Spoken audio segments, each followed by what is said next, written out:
যে অন্যকে কাঁদায় সে কিন্তু কাঁদে সারা জীবন। এটা অভিশাপ নয়, এটা প্রকৃতির নিয়ম।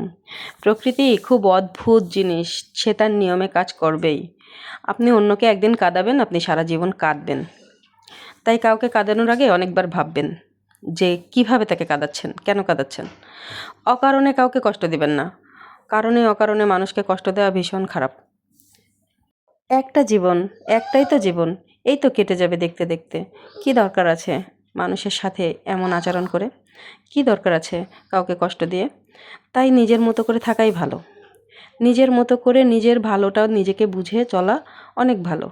আর নিজের ভালো করতে ব্যস্ত থাকলে অন্যের ক্ষতি করার সময় পাওয়া যায় না আর কি। আবার স্বার্থপরের মতো শুধু নিজেকে নিয়ে ভাবলেই হয় না, অন্যকে নিয়েও ভাবুন, তবে ভালোটা ভাবুন, খারাপটা ভাববেন না। প্রত্যেকটা মানুষকে তার সম্মান দিন। সম্মানের সাথে প্রত্যেকটা মানুষের সাথেই কথা বলুন, সে ছোট হোক বা বড় হোক। সে ছোট বিধায় তাকে অসম্মান করে কথা বলতে হবে, গরিব বলে তার সাথে খারাপভাবে কথা বলতে হবে, এগুলো করবেন না। আমাদের প্রচলিত সমাজে এমন অনেক ধনী ব্যক্তি আছে যারা অন্যের সাথে খারাপ ব্যবহার করে। অন্যের সাথে বলতে যারা অর্থনৈতিকভাবে দুর্বল তাদের সাথে খারাপ ব্যবহার করে। এই খারাপ ব্যবহারগুলো করার আগে অনেকবার ভাববেন।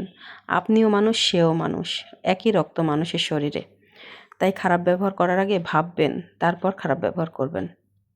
প্রকৃতি যেদিন আপনার উপর প্রতিশোধ নেওয়া শুরু করবে, সেদিন আপনি সহ্য করতে পারবেন না, মোটেও পারবেন না। তাই চিন্তা ভাবনা করে কাজ করবেন। নিজের নিজের কর্মস্থলে নিজের নিচু স্তরের লোক বা কর্মজীবী যারা আছেন তাদের সাথেও ভালো ব্যবহার করবেন। নিজে যে স্থানে কর্ম করেন সেই স্থানের নিম্ন শ্রেণীর লোকদের প্রতি সদয় হবেন। আত্মীয় স্বজনের সাথেও ভালো ব্যবহার করবেন। অনেকেই আত্মীয় স্বজনের সাথে খুব খারাপ ব্যবহার করে, কারণ তাদের অর্থনৈতিক অবস্থা খারাপ।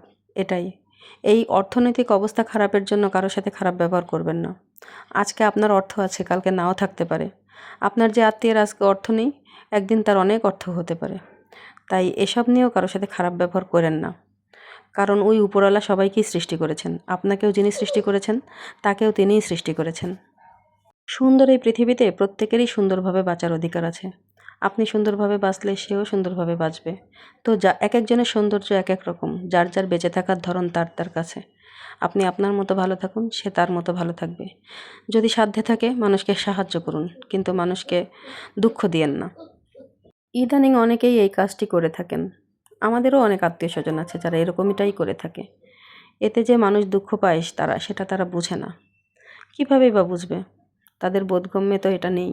তারা তো এই সিচুয়েশনে পড়েনি কখনো, তাই হয়তো বোঝে না। ভিডিওটি বেশ লম্বা হয়ে